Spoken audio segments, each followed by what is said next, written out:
ఒక తెలుగు నానుడి నిజమైంది అని నాకు మన రాష్ట్రం యొక్క అత్యున్నత న్యాయస్థానం తీర్పు చూసిన తర్వాత అనిపించింది. నిజం నిలకడ మీదే తేలుతుంది, నిజం కడప దాటే లోపల అబద్ధం అంగీలా చేసుకుని ప్రపంచం అంతా తిరిగి వస్తుంది అనే సామెత ఏదైతే ఉందో, ఈరోజు ముఖ్యంగా ఈ కాళేశ్వరం విషయంలో కాంగ్రెస్ పార్టీ చేసిన ఘోరాతి ఘోరమైన గోబెల్స్ ని మించిపోయి చేసిన ప్రచారం ఏదైతే ఉన్నదో, ఇవాళ మన రాష్ట్ర అత్యున్నత న్యాయస్థానం ఇచ్చిన తీర్పుతో అది పటాపంచలైందని చెప్పి రాష్ట్రంలోని ప్రతి ఒక్కరు భావిస్తా ఉన్నారు. అబద్ధాలతో అద్భుతాల నిజానికి చాలా కాలం దాచలేరు. కాళేశ్వర మహత్యాన్ని కూడా కనిపించకుండా చేయలేరు. అది మళ్ళీ తేలిపోయింది. అబద్ధానికి ఆడంబరం ఎక్కువ గానీ ఆయుష్ తక్కువ. రాహుల్ గాంధీ గారిని తీసుకొచ్చి ఆ బరాజ్ మీద నిలబెట్టి అక్కడ ఉన్న ఒక పర్రెని చూపెట్టి ఇది మొత్తం కూలిపోయింది, కొట్టుకపోయింది అని చెప్పి ఏదైతే చిల్లర ప్రచారం చేశారో, ఇవాళ అది కొట్టుడు పోయింది. అంతిమ విజయం సత్యానిదే అని రుజువైంది. గోబెల్స్ ని మించి దుష్ప్రచారం చేసిన ధూర్తులు ఎవరైతే ఉన్నారో వారందరికీ ఇవాళ గుయ్యమనిపించే తీర్పు మన రాష్ట్ర అత్యున్నత న్యాయస్థానం ఇచ్చింది. ముందుగా రాష్ట్ర అత్యున్నత న్యాయస్థానానికి, హైకోర్టుకి మా పార్టీ పక్షాన, మా అందరి పక్షాన, తెలంగాణ రైతాంగం పక్షాన వారికి హృదయపూర్వకంగా నా ధన్యవాదాలు తెలియజేస్తా ఉన్నా. అట్లాగే మా న్యాయవాదుల బృందం ఏదైతే ఉందో, మా లీగల్ సెల్ ఎవరైతే ఈ రాష్ట్ర ప్రభుత్వం మీద నిర్విరామంగా పోరాటం చేస్తున్నారు, ఒక గ్రామ స్థాయి కార్యకర్త మీద పెట్టిన కేసు నుంచి మొదలు పెడితే మా రాష్ట్ర అధ్యక్షుడు తెలంగాణ తొలి ముఖ్యమంత్రి కేసీఆర్ గారి మీద పెట్టిన కేసుల దాకా ఒకటే రకమైన కమిట్మెంట్ తో పనిచేస్తున్న మా లీగల్ సెల్ కూడా, మా న్యాయవాదుల బృందానికి కూడా హృదయపూర్వకంగా వారికి కూడా అభినందనలు, ధన్యవాదాలు కూడా తెలియజేస్తా ఉన్నాను. మీరు ఒక్క విషయం ఇవాళ అర్థం చేసుకుంటే స్పష్టంగా కనబడేది, అభాండాలు వేసి అబద్ధాల ప్రాపగాండా చేసి మరి ఇష్టం వచ్చినట్టు పిచ్చి ప్రచారాలు చేసిన రాజకీయ రాబందులు ఎవరైతే ఉన్నారో వారికి చెంప చెల్లు అనిపించే విధంగా ఇవాళ తీర్పు రాష్ట్ర హైకోర్టు ఇచ్చింది. ఇవాళ గెలిచింది తెలంగాణ ప్రజలు, ఇవాళ గెలిచింది తెలంగాణ రైతులు, ఇవాళ గెలిచింది దశాబ్దాలుగా కరువు పీడిత ఈ నేలలో గోదావరి జలాలు రావాలి అని తన్లాడిన ప్రతి ఒక్కరు, మా ఆర్ విద్యాసాగరరావు గారు కావచ్చు, పెద్దలు జయశంకర్ గారు కావచ్చు, అట్లాగే మిషన్ కాకతీయలో కష్టపడ్డ ఇంజనీర్లు కావచ్చు, ప్రపంచంలోనే అతిపెద్ద లిఫ్ట్ ఇరిగేషన్ ప్రాజెక్టు కాళేశ్వరంలో కష్టపడ్డ ప్రతి కార్మికుడు కావచ్చు, అట్లాగే లక్షలాది ఎకరాల్లో పంట పండి ఇవాళ భారతదేశంలోనే నెంబర్ 1గా తెలంగాణ నిలబెట్టిన ప్రతి రైతు ఇవాళ గెలిచిండు. కుట్రలు కుతంత్రాలు కాంగ్రెస్ ఓడిపోయింది. ఇవాళ తెలంగాణ రైతులు, తెలంగాణ ప్రజలు, తెలంగాణలోని వివేకవంతమైన ఇంజనీర్లు, తెలంగాణ ఉద్యోగులు, వారే కదా కష్టపడ్డది, వారందరూ ఇవాళ గెలిచారని చెప్పక తప్పదు. కక్షగట్టినట్టుగా ఇవాళ కాంగ్రెస్ పార్టీ ఏదైతే 3 సంవత్సరాలుగా చిల్లర ప్రచారం ఏదైతే చేస్తున్నదో, ఇవాళ ఆ పిట్టల దొరలు ఎవరైతే ఇన్ని రోజులు ఇష్టం వచ్చినట్టు మాట్లాడారో, కాళేశ్వరం కూలేశ్వరం అయింది, కాళేశ్వరం కుంగింది కూలింది అని తిరిగే పిట్టల దొరలకు ఇవాళ మొహం పగిలే విధంగా మరి హైకోర్టు సమాధానం ఇచ్చింది. ఇవాళ కూలింది కాళేశ్వరం కాదు, కేసీఆర్ గారి మీద మీరు చేసిన కుట్రలు, మీ కుటిల ప్రయత్నాలు నేటితో కూలిపోయాయి.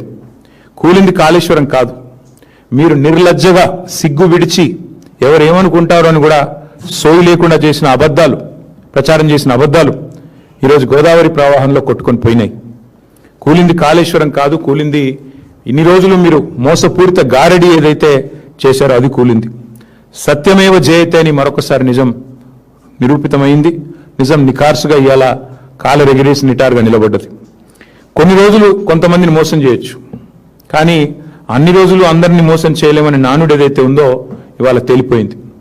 కేసీఆర్ గారి మీద బురద జల్లి, మా పార్టీ మీద బురద జల్లి ఇవాళ రాష్ట్రంలో కొంత రాజకీయ ప్రయోజనం మీకు కలిగి ఉండొచ్చు, కానీ ఇవాళ నిప్పులాంటి నిజం మాత్రం బయటకు వచ్చిందని చెప్పక తప్పదు. అట్లాగే న్యాయస్థానాలకు కూడా ఇవాళ ఒక విషయం రుజువు చేశాయి. ప్రభుత్వాలు ఏమనుకున్నా రాజ్యాంగానికి చట్టానికి వ్యతిరేకంగా ఎవరు తప్పుడు పని చేసినా ఊరుకోము అనేది ఇవాళ రాష్ట్ర హైకోర్టు తీర్పు ద్వారా స్పష్టంగా వెల్లడయింది. అట్లాగే ఒకటి మాత్రం వాస్తవం, ఇవాళ ఆయన ఎవరిని తెచ్చినా, రేవంత్ రెడ్డి ఎవరిని తెచ్చి ఈ కేసులో వాదింపజేసినా, ఎన్ని కమిషన్లు వేసి కుట్రలు చేసినా, ఎంత అబద్ధాన్ని నిజంగా నమ్మించే ప్రయత్నం చేసినా ఇవాళ తెలంగాణలో పారుతున్న ప్రతి నీటి బొట్టు కేసీఆర్ గారి గొప్పతనానికి సాక్ష్యం అని స్పష్టంగా చెప్పక తప్పదు. పండుతున్న ప్రతి పంట ఆయన అకుంఠిత దీక్షకు నిదర్శనం అని చెప్పక తప్పదు. కేసీఆర్ గారు కట్టిన కాళేశ్వరం అజరామరం.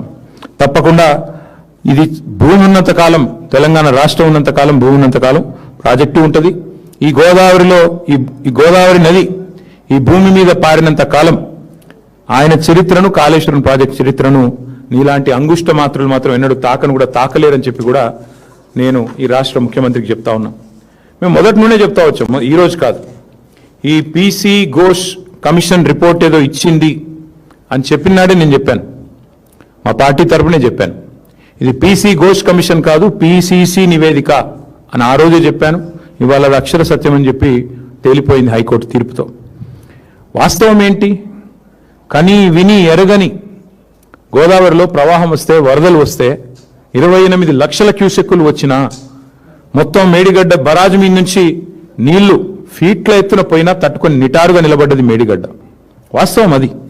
కానీ ఇవాళ ఇష్టం వచ్చిన మాటలు, ఇష్టం వచ్చిన ప్రచారాలు, కాళేశ్వరం కూలేశ్వరం అయిపోయిందని, 1,00,000 కోట్లు కొట్టుకొని పోయాయని ఇద్దరు, నేను ఒక్కరిని అనట్లేదు, ఇందులో ఇద్దరిని అంటా ఉన్నా, అటు కాంగ్రెస్ ఇటు బీజేపీ సిగ్గు విడిచి, కేంద్ర మంత్రి స్వయంగా సిగ్గు లేకుండా పక్కనున్నవారు ఒప్పందిస్తే నోటికొచ్చినట్టు జలవనరుల మంత్రి మాట్లాడినారు మొన్న పార్లమెంట్లో.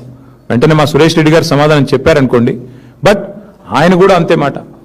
అట్లాగే ఇక్కడ ముఖ్యమంత్రి నుంచి మొదలు పెడితే గ్రామీణ స్థాయిలో ఉండే కాంగ్రెస్ కార్యకర్త దాకా ఒకటే మాట, పాడిందే పాటరా అన్నట్టు ఒకటే మాట, ఒకటే సొల్లుపురాను.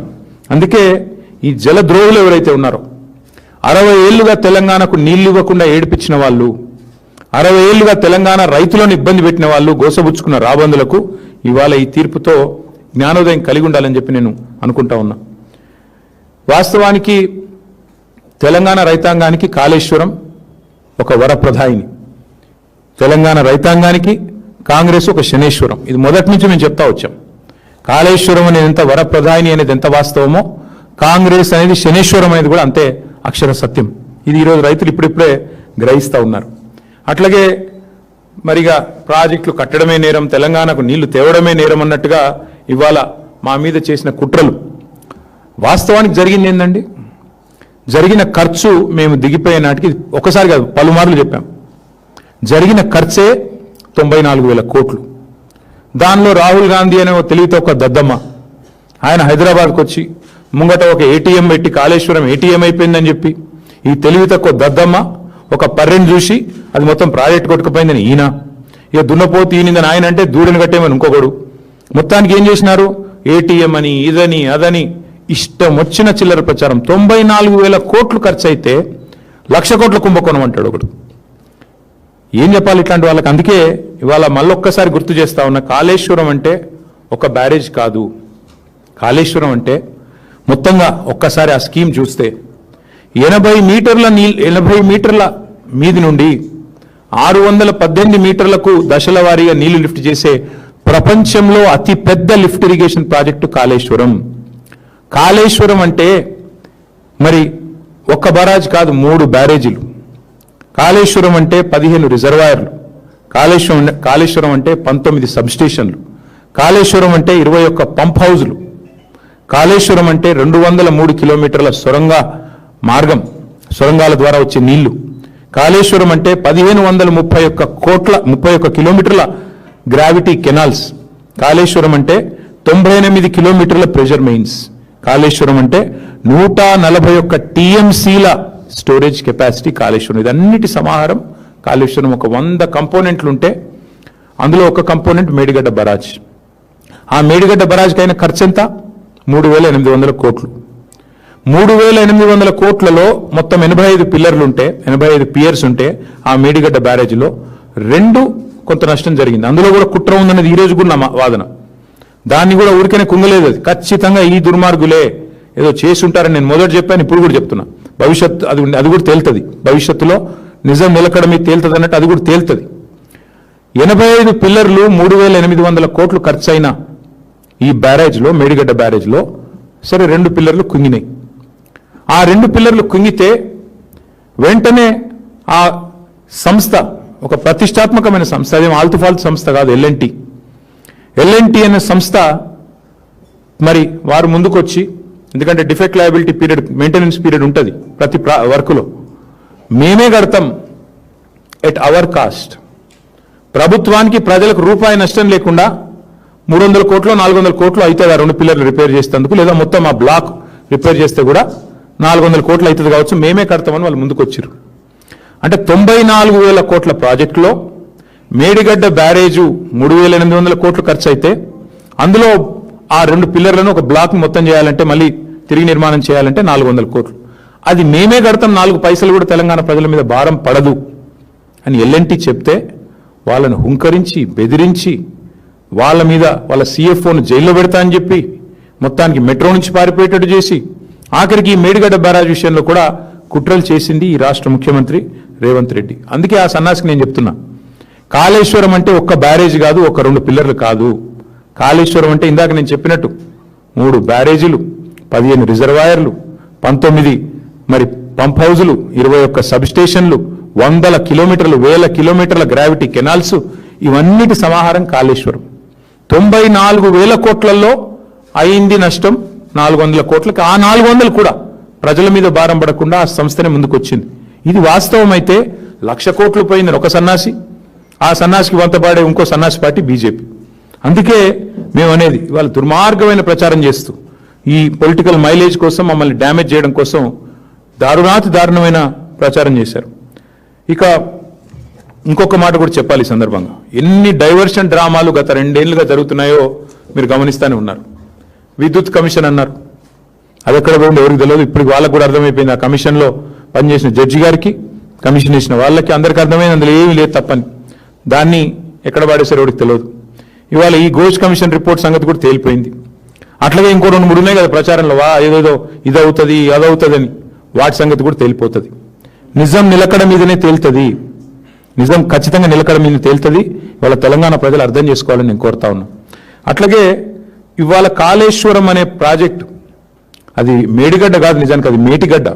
అల్టిమేట్గా మళ్ళీ కాళేశ్వరమే ఇవాళ కల్పతరువుగా ముఖ్యమంత్రికి బుద్ధి తెచ్చే విధంగా, మొన్న ఈ సంవత్సరం కరువు ఉందంటే మళ్ళీ ముఖ్యమంత్రి కూడా అక్కడికి పరిగెత్తుకుని పోయి ఆ 2 పిల్లర్లను రిపేర్ చేస్తానని చెప్పక తప్పని అనివార్యత కల్పించింది కాళేశ్వరం ప్రాజెక్టు. కాబట్టి మేము అనేదల్లా ఒకటే, కాళేశ్వరం కంపోనెంట్లను వాడుకుంటూనే ఇప్పటికే ఒక బ్యారేజీలు బంద్ అయినా మొత్తం మిగతా సిస్టమ్ అంతా ఇంటాక్ట్ ఉంది. దానిలోకి వెళ్ళి హైదరాబాద్కు మూసీ ప్రాజెక్టు మంచి నీళ్లు తెస్తాను ఈయనే చెప్తాడు, 20 TMC నీళ్లు. అందులోకెళ్ళే అక్కడ పక్కన ఆలేరు, అట్లాగే భువనగిరికి నీళ్ళు ఇచ్చే బస్వాపూర్కు నీళ్లు ఇక్కడి నుంచే పోతాయి, గంధమల్లకు బస్వాపూర్కు. అట్లాగే అన్ని వాడుకుంటారు కాళేశ్వరం కంపోనెంట్లు, కానీ ప్రచారం మాత్రం కాళేశ్వరం కూలిపోయింది. ఇవాళ ఒక్క మాట నేను తెలంగాణ రాష్ట్రంలో ఉన్న మా అన్నలు, రైతన్నలను అడుగుతా ఉన్నా, 2014లో ఈ రాష్ట్రంలో కేసీఆర్ గారు రాకముందు పండిన పంట ఎంత, ఇవాళ ఎంత వరి? ఒక్కసారి ఆలోచన చేయండి, ఎక్కడి నుంచి వచ్చింది అదంతా? 2014లో ఆనాడు సాగునీటి విస్తీర్ణం ఎంత, ఈరోజు ఎంత? ఆ రోజు 24 లక్షల మెట్రిక్ టన్నుల ధాన్యం సేకరిస్తే మేము దిగిపోయినాడు 1.5 మెట్రిక్ టన్నుల ధాన్యం సేకరించినాం. అట్లాగే ఆ రోజు సాగునీటి విస్తీర్ణం 1,31 లక్షల ఎకరాలు ఉంటే 2023 నాటికి 2.2 కోట్ల ఎకరాలు చేరుకున్న మాట వాస్తవం కాదా? ఇది కాళేశ్వరం మాత్యం కాదా? అట్లాగే ఇంకా విచిత్రమైన విషయం, ఏ ప్రభుత్వం అయితే ఈ బ్యారేజ్ ఎందుకు పనికిరాదని చెప్తుందో అదే ప్రభుత్వం మరి ఈరోజు తుమ్మిడేటి నుంచి సుందిళ్లకు నీళ్లు ఎత్తిపోస్తామని చెప్పి వాళ్ళే చెప్తా ఉన్నారు. అంటే దీన్ని బట్టి అర్థం చేసుకోవచ్చు ఎన్ని రకాల ప్రచారాలు, ఎన్ని రకాల చిల్లర మాటలు. ఒకవైపేమో కూలిపోయిందంటారు, ఇంకోవైపేమో మల్లన్న సాగర్ నుంచి మూసీకి నీళ్లు తెస్తాం 20 TMCలు అని చెప్పి 10,000 కోట్లతోని వర్క్ ఇవాళ చేస్తూ ఉన్నారు. అందుకే గంధమల్ల విషయంలో కానీ, మల్లన్న సాగర్ నుంచి హైదరాబాద్ నీళ్లు తెచ్చే విషయంలో కానీ కాళేశ్వరం యొక్క గొప్పతనం ఈ పాటికే రేవంత్ రెడ్డికి అర్థం అయ్యే ఉంటుంది. మరి ఒక్కసారి దయచేసి ప్రజల్ని, రాష్ట్ర రైతాంగాన్ని కూడా నేను ఒక్కసారి ఆలోచించమని కోరుతా ఉన్నా. ఏం జరుగుతుంది మరి కాంగ్రెస్ వచ్చిన తర్వాత? సరే, మేం కట్టిన కాళేశ్వరంలో 100 కంపోనెంట్లలో ఒక కంపోనెంట్ అయిన బ్యారేజ్, ఆ బ్యారేజ్లో 85 పిల్లర్లు ఉంటే ఒక బ్యారేజ్లో 2 పిల్లర్లలో కొంత నష్టం జరిగి ఉండవచ్చు, కాదని నేను అంటలేను, జరిగి ఉండవచ్చు. మరి ఇవాళ కాంగ్రెస్ వచ్చినాక ఏం జరుగుతూ ఉంది? SLBC అనే ప్రాజెక్టు, వీళ్ళ కక్కుర్తికి, వీళ్ళ కమిషన్లకు అడ్డగోలుగా వీళ్ళు ఇష్టారీతిన ముందుకు పోతే అక్కడ ఉన్న పరిస్థితి అంచనా వేయకుండా 6 మంది కార్మికులు జల సమాధి అయిన మాట వాస్తవం కాదా? ఇప్పటికీ వాళ్ళ శవాలు ఆచూకీ దొరకని మాట వాస్తవం కాదా? ఇది కాంగ్రెస్ కక్కుర్తికి, కమిషన్లకు, వాళ్ళు చేసిన వ్యవహారానికి, అవినీతికి నిదర్శనం కాదా? నేను అడుగుతా ఉన్న భారతీయ జనతా పార్టీ నాయకత్వాన్ని, కేంద్ర ప్రభుత్వానికి కూడా, ఆ రోజు కాళేశ్వరంలో 2 పిల్లర్లు కుంగితే ఆగమేఘాల మీద ఎన్డీఎస్ఏ పరుగులు పెట్టుకుంటూ వచ్చిందే, 48 గంటల లోపలనే రిపోర్ట్ ఇచ్చిందే. మరి ఇవాళ ఎస్ఎల్బీసీ టన్నల్ కుప్పగూలితే ఎక్కడ సచ్చింది నీ ఎన్డీఎస్ఏ అని అడుగుతున్న మోడీ గారిని. ఎక్కడ పోయింది నీ ఎన్డీఎస్ఏ? వట్టెం పంప్ హౌస్ మునిగితే ఎక్కడ సచ్చింది మీ ఎన్డీఎస్ఏ? ఎక్కడ ఉన్నారు ఎన్డీఎస్ఏ వాళ్ళు, కేంద్ర ప్రభుత్వ పెద్దలు? మాకు కనబడ్డం లేదా? సుంకిశాల కూలిపోతే, రిటైనింగ్ వాళ్ళు కూలిపోయి 120 కోట్లు నష్టం జరిగితే ఎక్కడ సచ్చింది మీ ఎన్డీఎస్ఏ? బతికుందా? అని ఏ రకంగా వీళ్ళిద్దరిని అర్థం చేసుకోవాలి తెలంగాణ ప్రజలు? పెద్దవాగు కొట్టుకొని పోతే కాంగ్రెస్ వచ్చినాక జరిగినాయి ఇవన్నీ. ఇప్పుడు నేను చెప్పేది, సుంకిశాల రిటైనింగ్ వాల్ కూలిపోయింది, ఎస్ఎల్బీసీ టనల్ కూలిపోయింది, వట్టెం పంప్ హౌస్ మునిగిపోయింది, పెద్దవాగు కొట్టుకపోయింది, చెక్ డ్యాంలు అయితే పటాకులు వెలిచినట్టు వెలిచేస్తున్నారు ఇక్కడ చిల్లర కాంగ్రెస్ నాయకులు. చెక్ డ్యాంలనే వెలిచేస్తున్నారు ఇష్టం వచ్చినట్టు. ఎక్కడ సచ్చింది ఎన్డీఎస్ఏ? ఇది కాదా కాంగ్రెస్ బీజేపీ ఫెవికాల్ బంధానికి నిదర్శనం? ఈ వాస్తవాలు కావాలని చెప్పేది. ఎందుకు రాదు ఎన్డీఎస్ఏ? ఆ రోజేమో పిలవకుండానే పరిగెత్తుకొచ్చి 48 గంటల్లో రిపోర్ట్ ఇచ్చి, దున్నపోతు ఈనిందని వాడంటే దుడ్డని వీడిగట్టేయమన్నట్టు ఇష్టం వచ్చినట్టు తానా తందాన ఆట ఆడింది కాంగ్రెస్ బీజేపీ కాదా? ఎక్కడ వచ్చారు ఇవాళ కిషన్ రెడ్డి గారు, బండి సంజయ్ గారు? ఎందుకు మాట్లాడతలేరు? ఎస్ఎల్బీసీ టనల్ కూలిపోతే బీజేపీ వాళ్ళు మాట్లాడరు, వట్టెం పంప్ హౌస్ మునిగితే మాట్లాడరు. ఏమైంది మరి? చెక్ డ్యాములు పేలిపోతుంటే, ఎక్కడో కాదు బండి సంజయ్ పార్లమెంట్ పరిధిలోనే చెక్ డ్యాములు పటాకులు పేలినట్టు పేలిపోతుంటే, కాంగ్రెస్ నాయకులు పేలుస్తుంటే ఏం చేస్తున్నాడు కేంద్ర హోంశాఖ సహాయ మంత్రి? కేసు పెట్టి 4 లోపల ఏరాదా? మరి ఏంది మీ ఇద్దరి మధ్యన ఇంత ఫెవికాల్ బంధం? ప్రజలు చూస్తలేరా? రైతులు గమనిస్తలేరా? అందుకే మేము అనేది దొందే. ఇప్పటికైనా కూడా నేను అడుగుతా ఉన్నా, కాళేశ్వరం మీద ఆగమేఘాల మీద ఉరికొచ్చిన ఎన్డీఎస్ఏ ఇప్పటికైనా నిజంగా బీజేపీకి చిత్తశుద్ధి ఉంటే ఇండిపెండెంట్ ఎంక్వైరీ చేయండి. ఇప్పుడు నేను చెప్పిన అన్ని సంఘటనల మీద ఇండిపెండెంట్గా అసలు మేడిగడ్డలో ఏం జరిగిందో ఒక రిటైర్డ్ జడ్జితో ఎంక్వైరీ చేపియండి. మేము వద్దంటలేం కదా. ఎవరు పేల్చిండు దాన్ని తేలని, బయటికి రాని. కరెక్ట్గా ఎలక్షన్ నెల ముందు ఎట్లా పేలుతుందండి? బ్రహ్మాండమైన వరద ప్రవాహాన్ని తట్టుకొని నిటారుగా నిలబడ్డ మేడిగడ్డ మరి 2 పిల్లర్లు ఎట్లా కుంగుతాయి? ఇవన్నీ తేలాల్సిన అంశాలు. ఖచ్చితంగా తప్పకుండా భవిష్యత్తులో కాలం తెలుస్తుందనే మాట కూడా చెప్తూ, ఇంకా చాలా ఉంది చెప్పేది, కానీ ఒకటి మాత్రం నేను అపీల్ చేయదలుచుకున్నా ఈ ప్రభుత్వానికి. కేసీఆర్ గారి మీదనో మా మీదనో కక్షతో 2.5 ఏళ్ళు మొత్తానికి ఈ రాష్ట్ర రైతాంగాన్ని రాచి రంపాన పెట్టారు, వాళ్ళని ఎండబెట్టారు. సరే, కాలం బాగైంది, మీకు అవసరం పడలేదు కావచ్చు, కానీ ఇప్పుడు మరి ఎల్నీనో ఎఫెక్ట్ ఉంటుంది అంటున్నారు, సూపర్ ఎల్నీనో అంటున్నారు ఇంకొంతమంది. తప్పదు ఇప్పుడు నీళ్ళు లిఫ్ట్ చేయడం. ఇప్పుడైనా బుద్ధి తెచ్చుకోండి. చేసిన రాజకీయం చాలు, చేసిన చిల్లర ప్రచారం చాలు. నిన్నగాక మొన్న మీరు మాట్లాడిన బూతులు అందరం విన్నాం, చెవుల నిండా విన్నాం. ఇక 2.5 ఏళ్ళు మాట్లాడిన బూతులు, కూసిన కారు కూతలు ఇవి చాలు.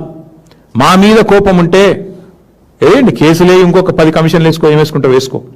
కానీ కోపం రైతాంగం మీద తీసి వాళ్ళని ఎండబెట్టి, వాళ్ళ పంటలు ఎండబెట్టి, వాళ్ళ కరెంట్ ఇవ్వకుండా, రైతు బంధు వేయకుండా, నీళ్ళు ఇవ్వకుండా ఏ రకంగా హింసించడం ఏదైతుందో ఇది ప్రభుత్వానికి తగదు, కాంగ్రెస్ పార్టీకి తగదు. ఇకనైనా లిఫ్టింగ్ స్టార్ట్ చేయండి, ఇకనైనా మీ యాక్టింగ్ బంద్ చేయండి, ఇకనైనా గవర్నమెంట్ మీద దృష్టి పెట్టండి, గాసిప్స్ మీద కాదు. గవర్నెన్స్ మీద దృష్టి పెట్టండి, ఇకనైనా పరిపాలన మీద దృష్టి పెట్టండి, పనికిమాలిన పనుల మీద కాదు అని రేవంత్ రెడ్డి గారు చెప్తూ మళ్ళొకసారి హైకోర్టుకు, అట్లాగే హైకోర్టులో సమర్థవంతంగా వాదనలు వినిపించిన మా న్యాయవాదులకు, అట్లాగే ఈరోజు ఈ మరి గొప్ప తీర్పుని ఆస్వాదిస్తున్న ప్రతి రైతు బిడ్డకు మళ్ళొకసారి హృదయపూర్వకంగా ధన్యవాదాలు, అభినందనలు తెలియజేస్తాం.